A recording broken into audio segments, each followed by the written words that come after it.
So hierdie pa in die storie raak betrokke, raak deel van hierdie jongman se skuld.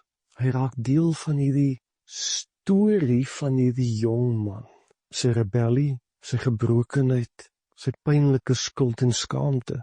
En hierdie pa was onmiddellik gewillig om ook nou die dorpenaars se snedige afkeer te verduur.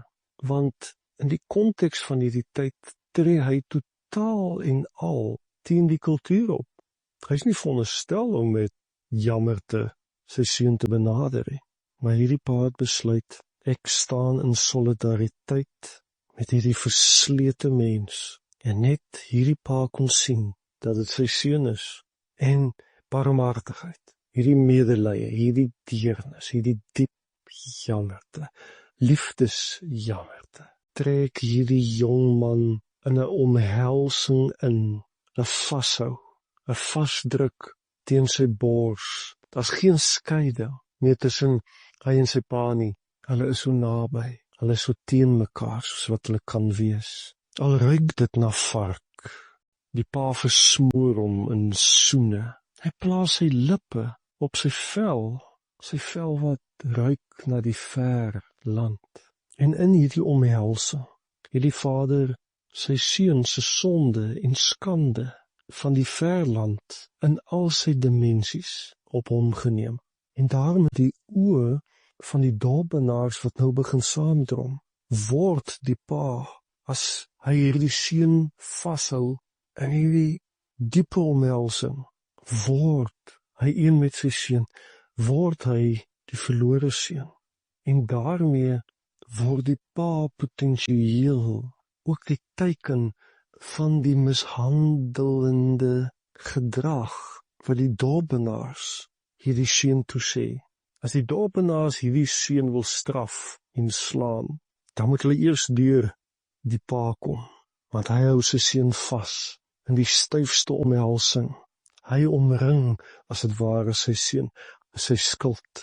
Dis is hierdie pa se beeldende boodskap aan elkeen wat sy seun veroordeel en wil bykom en wil laat boet vir sy sonde en skuld.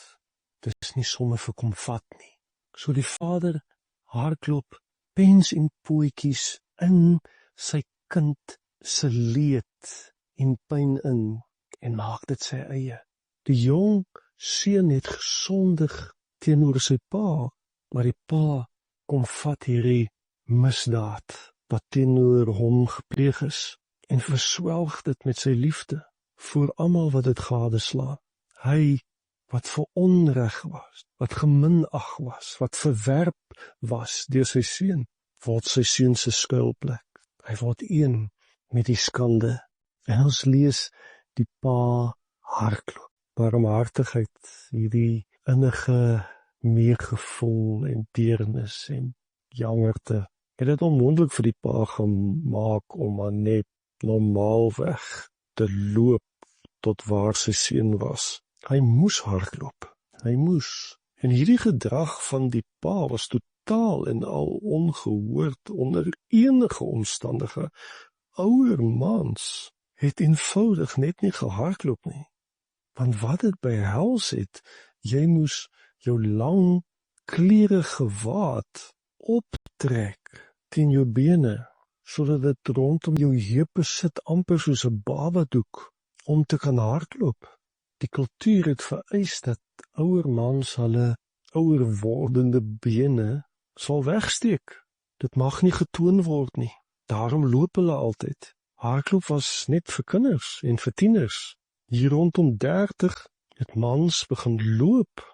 Dit was die regte ding om te doen vir die ouer persoon in elke dorp. Dus was dit eintlik in hierdie storie geoorloof en verwag dat hierdie pa met waardigheid en eer sal optree. Om te hardloop is vernederend. Dis om skande te bring oor jou familie en oor jouself. Dus hierdie ongehoorde ding wat hierdie pa gedoen het, om te hardloop na die een wat die dorpenaars gou sou besef hierdie rebelse seun was, het almal sprakeloos en met skok gelaat. Hulle sou nie weet wat om met hierdie skandelike gedrag te doen nie. In die kultuur van die tyd sou almal wat dit gade geslaan het, skaam gewees het vir die pa se part. En gedink het dat hy homself totaal en al onnodig verneder. Maar die pa kon homself net nie inhou nie. Hy was so verlig om sy seun te sien, so vol vreugde en dankbaarheid. Hy het die hele kultuur, gewoontes in die wind gegooi. Hy het nie gedink aan skande of vernedering nie. Hy het net sy lang kledingstukke bymekaar gegryp, by sy heupe vasgedruk en gehardloop na die figuur daar ver wat hy geweet het, sy seun is. Die woord wat Jesus hier gebruik om hierdie hardloop te beskryf, is 'n woord wat eintlik gebruik word om die 100 meter wedloop by die Olimpiese spele te beskryf. Hierdie was 'n dringende, doelgerigte, so vinnig as kan, belangrike, gefokuste hardloop, om so vinnig moontlik by sy seun uit te kom, en om hom styf vas te druk teen sy bors. En hierdie hardloop van die pa, skaamteloos, opgewonde en vol vreugde, het gewys, hy wil sy seun terug hê by die huis. Hy het nie die seun daar gelos vir 'n lang tyd, om te wonder, kan hy sy pa benader, sal hy welkom wees nie. Nee, deurdat die pa gehardloop het, was dit 'n duidelike boodskap. My seun, jy hoef nie iets te doen of te werk om my liefde en aanvaarding terug te kry nie. Sy pa wou hom weer by die huis hê.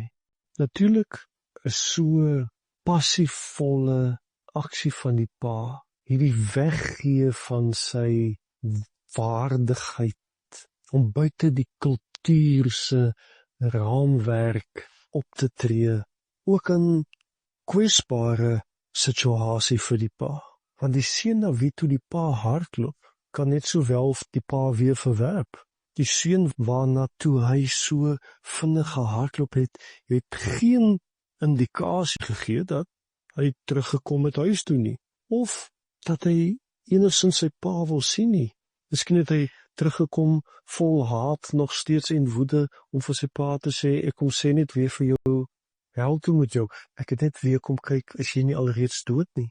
Dit sou natuurlik 'n mes deur die pa se hart gewees het.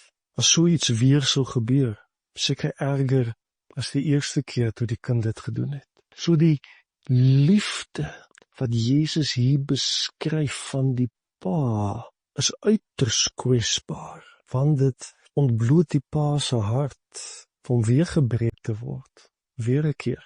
In die ver land waar die seun eens was, het valse vriende heeltyd na die seun toe gehardloop, omdat die seun handevol geld gehad het, wat hy bereid was om te spandeer. Maar toe sy geld op is, het hulle weer weggehardloop van hom. So die pa wat nou na hierdie jong seun toe hardloop, dit het vir die jong seun nie eintlik sin gemaak nie, want die jong man het niks om te gee nie, en hy verdien eintlik net verwerping en veroordeling. So die pa kom, en met sy aksie gee hy weer aan sy seun eer in hierdie omgewing, vir almal om te sien.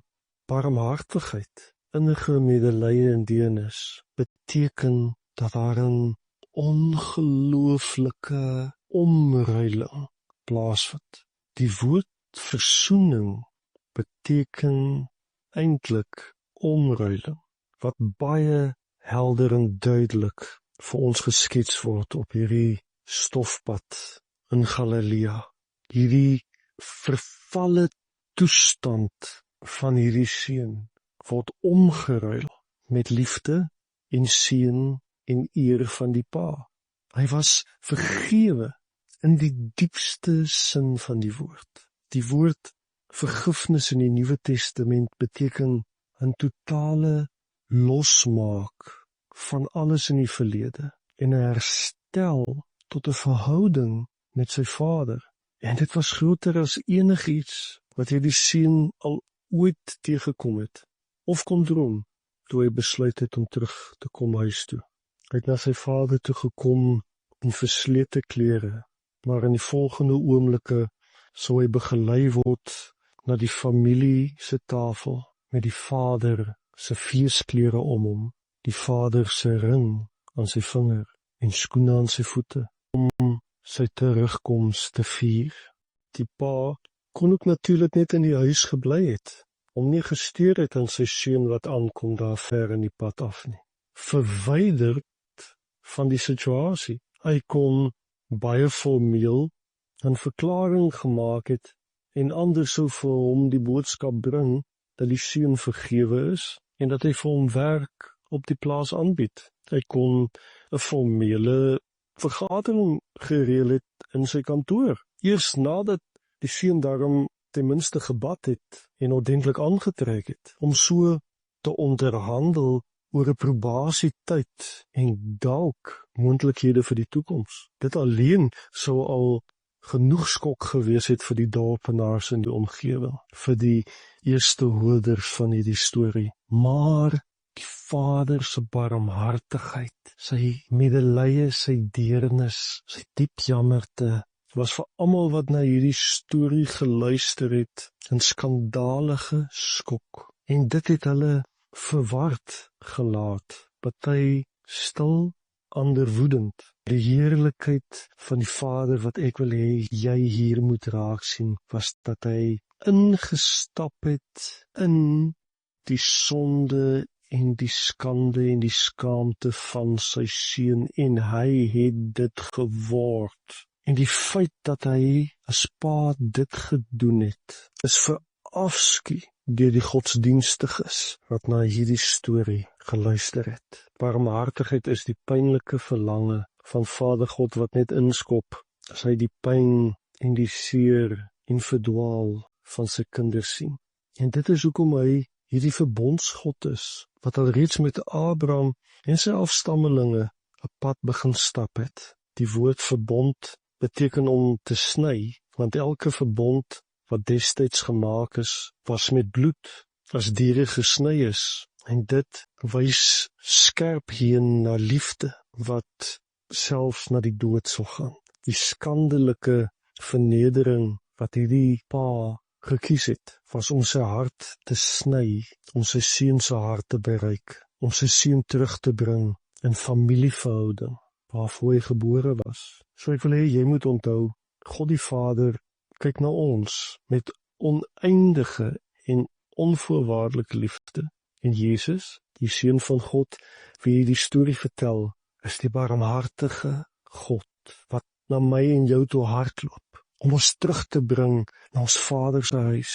Al kos dit hom alles, al kos dit dat sy bloed sou vloei.